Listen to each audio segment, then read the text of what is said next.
এই খাবার ব্যবহার করলে অণুজীবরা যেমন উজ্জীবিত হতে পারে, ঠিক তেমনি মিডিয়াতে থাকা বা মাটিতে থাকা ভালো যে সমস্ত ব্যাকটেরিয়া তাদের কিন্তু খাদ্য হিসাবে এরা ব্যবহার করা হয়।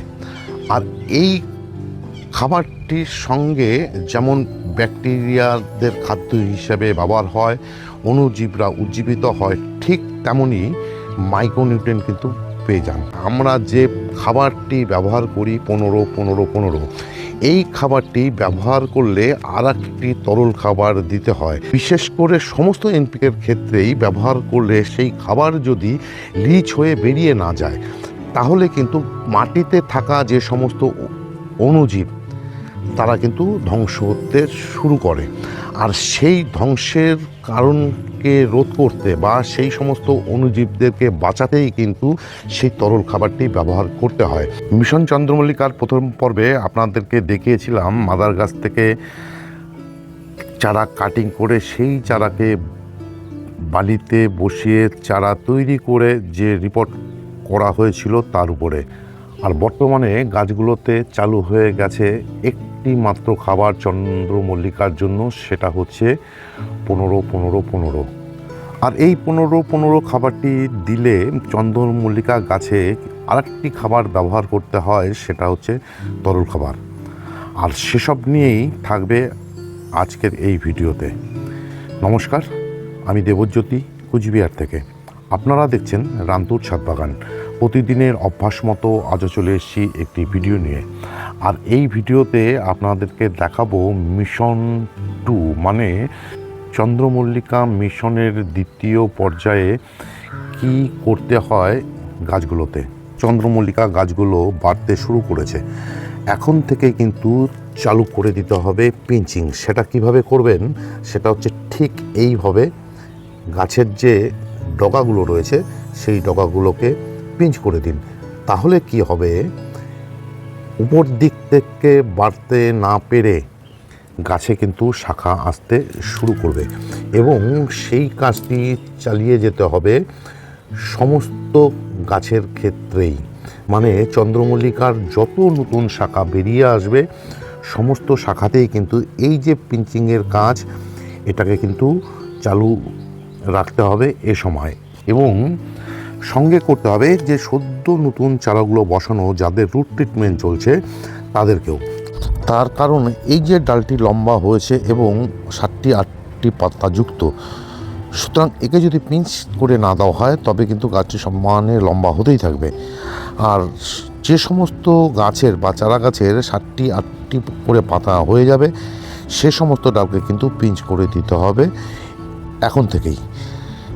তা না হলে শাখা যদি বেশি না আসে বা শাখা যদি আমরা না আনতে পারি, ঝাড় যদি করতে না পারি, তাহলে কিন্তু আমরা একসঙ্গে অনেকগুলো ফুল কখনোই পাবো না। আর সেটা পাওয়ার জন্যই কিন্তু আমাদেরকে এ সময় পিঞ্চ করতে হবে এবং দিতে হবে এই যে 15-15 খাবার গাছগুলোতে। শুধুমাত্র ছোট গাছগুলোতে রুট ট্রিটমেন্ট শেষ করে নিয়ে তারপর চালু করতে হবে খাবার। এছাড়া আজকে এদেরকে দিয়ে দেবো আমি হিউমিক অ্যাসিড, হিউমিক 99। এরাও কিন্তু হিউমিক অ্যাসিড পাবে, তবে আজকে না, এরা পাবে আগামীকাল। আর এই হিউমিক অ্যাসিড এবং এই যে ম্যাগনেসিয়াম সালফেট মানে MgS4, এটা কিন্তু সপ্তাহে একদিন করে পাচ্ছে এই গাছগুলো এবং এই গাছগুলো। তার জন্য কি করতে হবে, আমাকে এই যে 1 লিটার জলে 1 গ্রামের মতন নিয়ে নিতে হবে ম্যাগনেসিয়াম সালফেট। ঠিক তেমনই নিয়ে নিতে হবে 1 গ্রামের মতন, মানে 1 গ্রাম 1261-0, এটাকেও মিশিয়ে দেব এই জলের সঙ্গে। ঠিক তেমনই আবার এখানে যে 1 লিটার জল নেওয়া হয়েছে, এখানে আমাকে এই যে 1 গ্রাম নিয়ে নেব হিউমিক অ্যাসিড, মিশিয়ে দেবো এই জলের সঙ্গে।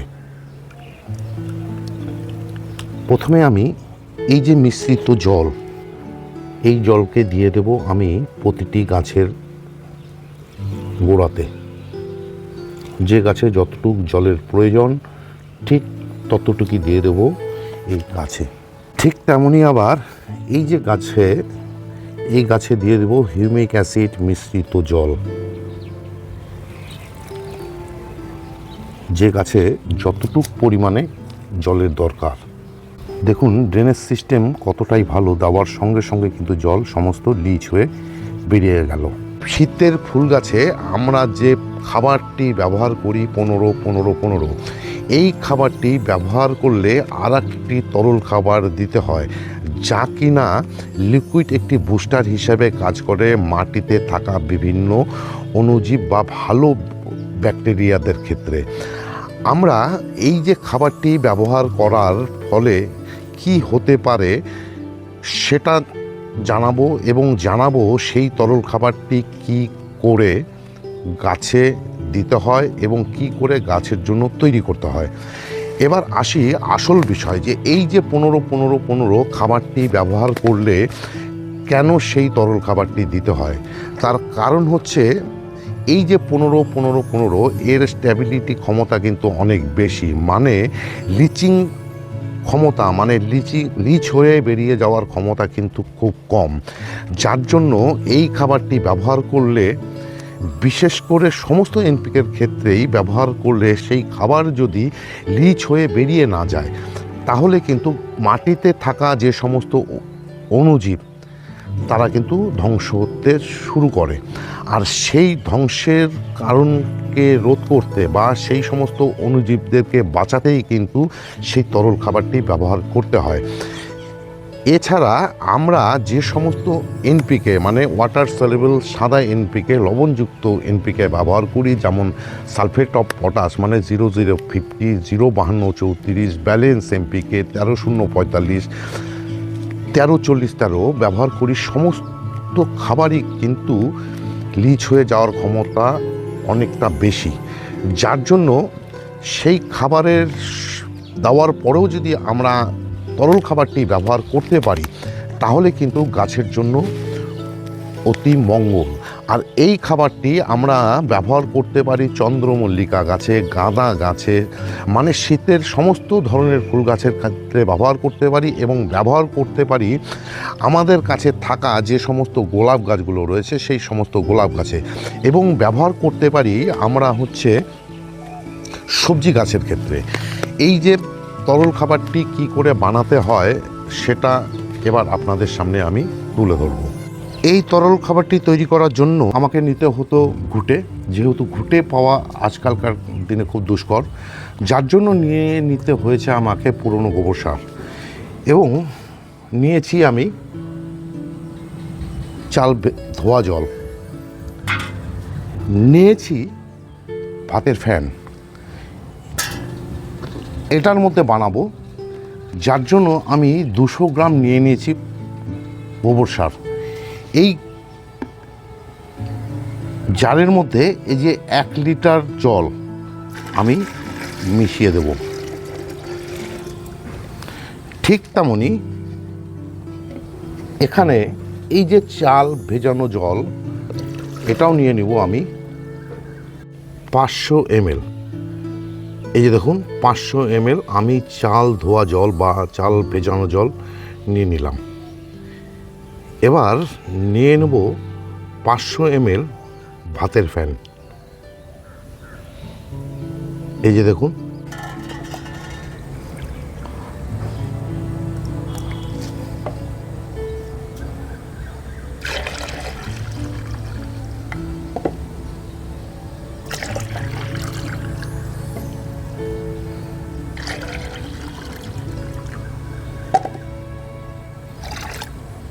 এবার এই যে জল, এই জল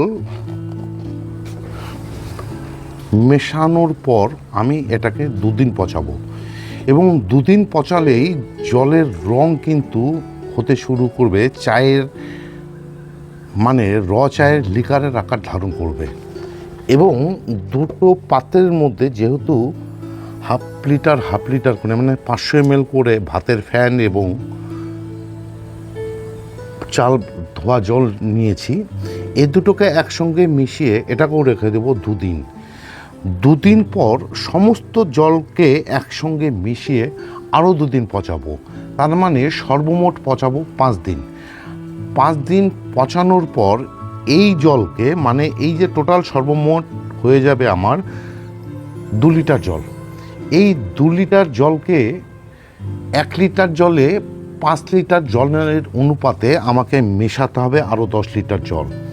এই 10 লিটার জল দিয়েই কিন্তু আমি 15 দিনে একবার করে যে সমস্ত গাছগুলোতে 15-15 দেওয়া হয় বা দেওয়া হচ্ছে সে সমস্ত গাছে দেব, এবং দিয়ে দেব আমার কাছে যে সমস্ত সবজি গাছগুলো রয়েছে সে সমস্ত সবজি গাছে, এবং দিয়ে দেব আমার কাছে যে সমস্ত গোলাপ গাছগুলো রয়েছে সেই সমস্ত গোলাপ গাছে। আর এটাই বানাতে হয় ঠিক এভাবে, এবং এই প্রসেসেই গাছে কিন্তু দিয়ে দেওয়া হয় যে সমস্ত গাছে 15-15 ব্যবহার করা হয়। 5 দিন পর তরল খাবারটি তৈরি হয়ে যাওয়ার পর আমি এই তরল খাবারটিকে জলের সাথে মিশিয়ে দেব এই গাছগুলোতে দিয়ে দেওয়ার জন্য, এবং সঙ্গে যে সমস্ত আমার সবজি গোলাপ গাছগুলো রয়েছে সে সমস্ত গাছেও কিন্তু আমি এই তরল খাবারটি দিয়ে দেবো। আর যেহেতু 2 লিটার খাবারটি তৈরি করা হয়েছে তার জন্য আমাকে প্রতি লিটার জলে 5 লিটারের অনুপাতে নিয়ে নিতে হবে 10 লিটার জল, এবং সেটা নিয়ে নিয়েছি। জলকে ভালো করে ডাইলুট করে নিয়ে আমি আমার যে চন্দ্রমল্লিকা গাছগুলো রয়েছে সেই চন্দ্রমল্লিকা গাছে প্রথমে দিয়ে দেব। বাকি যে 10 লিটার সহ 2 লিটার দ্রবণ মানে 12 লিটার জলকে আমি আমার অন্যান্য গাছ যেমন গোলাপ এবং সবজি গাছে দিয়ে দেব। এই তরল খাবারটি ব্যবহার করার ফলে গাছ কিন্তু পেয়ে যায় শর্করা বা শ্বেতসার এবং টাচ, সঙ্গে পেয়ে যায় হিউমিকের সাস্টেন্ট, সেটা হচ্ছে উচ্চ কার্বন পরমাণুযুক্ত একটি দ্রবণ বা খাবার।